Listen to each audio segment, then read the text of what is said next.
good as they say. Son of McLaren F1. I believe it now. I believe everything you've said. Yeah, it's fantastic. It's really balanced.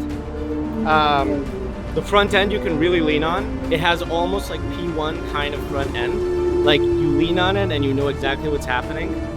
I think if you respect it, it's a fantastic car. Seth Thomas coming off, LaFerrari, thoughts? All right, so LaFerrari's awesome. It makes the right noises, like it accelerates like crazy. It's refined. First initial impression was, hey, this thing's got a real pedal box with it. So, you know, the brake pedal, yeah, it moves towards you, but even like the way your foot interacts with the brake pedal and then the throttle, it's spot on of how you'd want like a race car. So, awesome. You know, it's kind of neat that they put something like that into this car. Loud and angry? It's not. It's what the world is going by. What's 273 clicks? It's a lot of play. Times 0.62. I think that's about 170, 175. Is that where you were at on the back street, 175? Yeah, so far. Okay, just getting used to the car, 175, not bad. Yes. Pretty awesome. This car, it was completely planted the whole time. The one impression that stood out to me the most was the brakes. He's right, I was in my head screaming brake, brake, brake, brake, brake. But then when he did get on the brakes, I mean, my eyeballs almost came out of the front of my head. So it was incredible.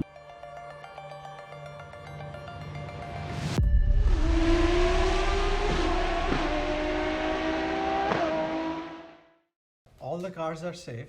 All the drivers are safe. It's a pretty big event with a lot of stuff that went behind. So I'm thankful to each and everyone who organized, who participated, who did everything here for being safe. And the cars are all going back home safe. All the humans are safe. Yeah. It's a good day. In my books, it's a really good. I mean, everything else outside of that is nice. I just think that's pretty freaking awesome. And everybody's still friends. And everybody's still friends. Everybody's still mad smiling. at each other. Considering They're all it's smiling. 30 degrees outside. That is wonderful. So what did we learn? I don't know, what'd you expect at the beginning of the day that happened that surprised you, or it was anything, whatever it is? The Pagani's more of a race car than all the other hypercars combined.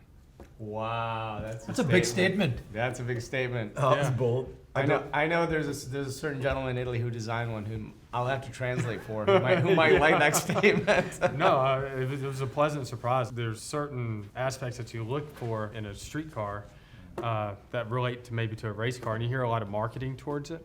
But then whenever you talk about the Pagani and some of the bits and pieces that are on it, and how it's a lot like a race car. I mean, it is. It's Four-way Olins. yeah, four-way Olin shocks. I mean, that's like what every race car dreams to have on it, right? You know, and that car comes that way with it, and it was so compliant even with them on it, right?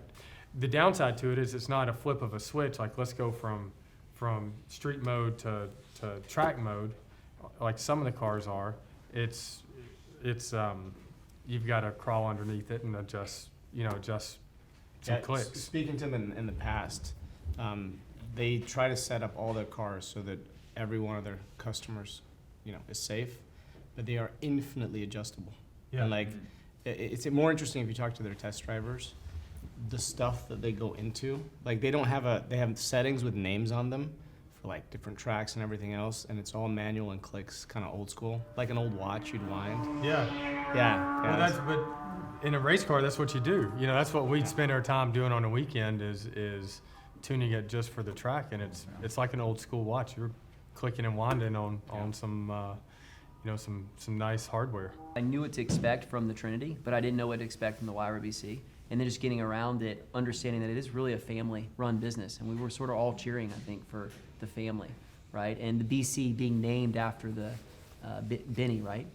I think so. The first customer. The first customer of Pagani. I thought that was really, really cool. The challenge of convincing somebody to actually put in that time and effort, I think that must be such a hard thing for a brand because they know what their car is capable of. So whenever they did that, and the shocks that are on the car, if you rode in it or drove it, one of the things that you'll notice is how compliant it is. So even it was actually more compliant than the LaFerrari. It was more compliant than the P1.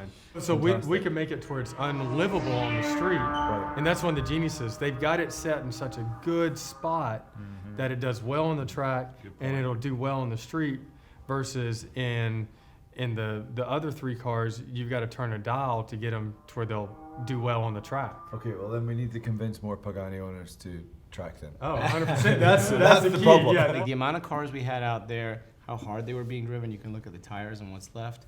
Oops. And, thinking about... Who's responsible for 50% of that? That guy. I would not.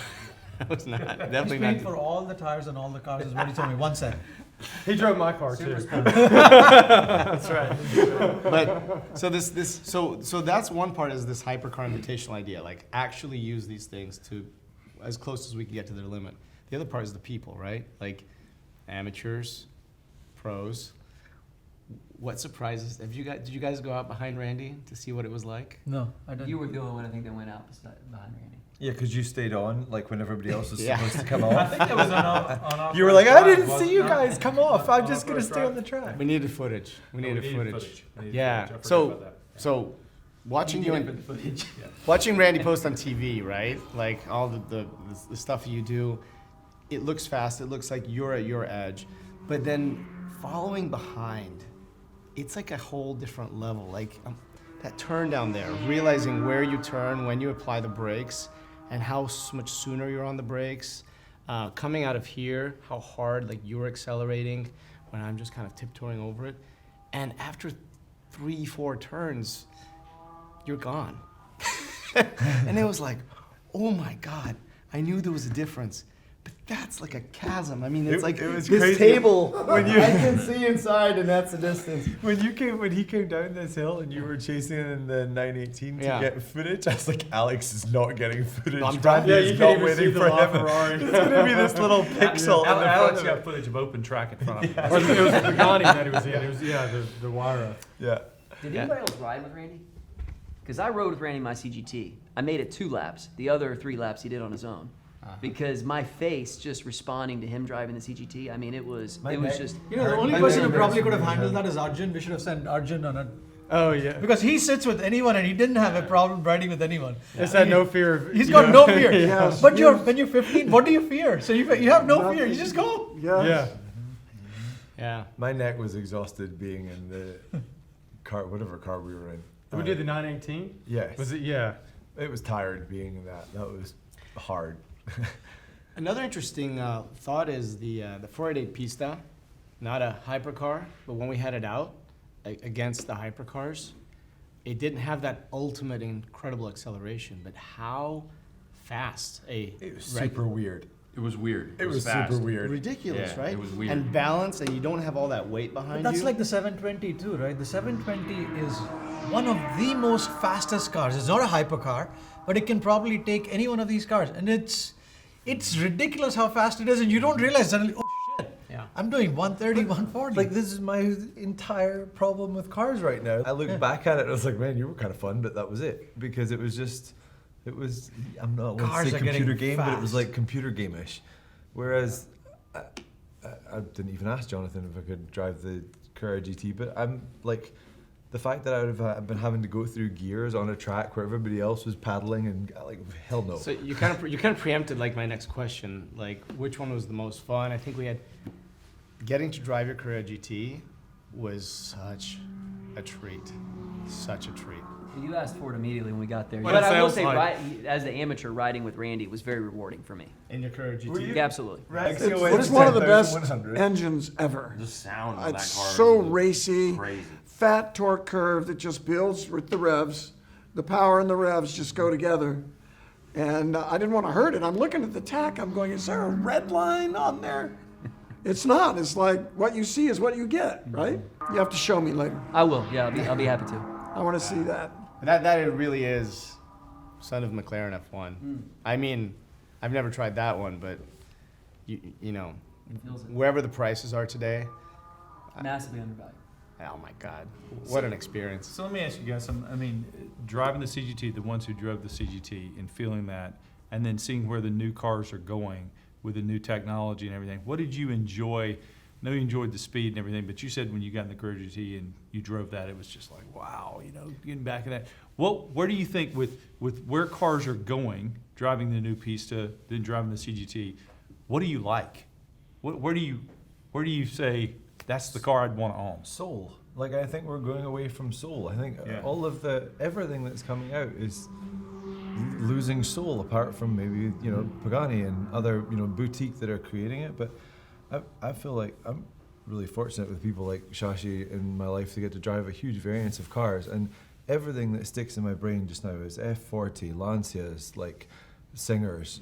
They're all cars with like crazy character versus just outright speed. So I think it's three things, right? Design. The design language today is ridiculous. The Pista, what you don't see is the aero in that car. That car has got more aero than most Formula One cars did in the 80s and 90s. You don't see anything. You don't see the wing. It just goes away. So there is I take away, it's not that there isn't soul. There is soul in design. I mean, the design of the car is ridiculous. That and the LaFerrari, when I look at them, this is eons of advancement in the last 10 years in aerodynamic studies.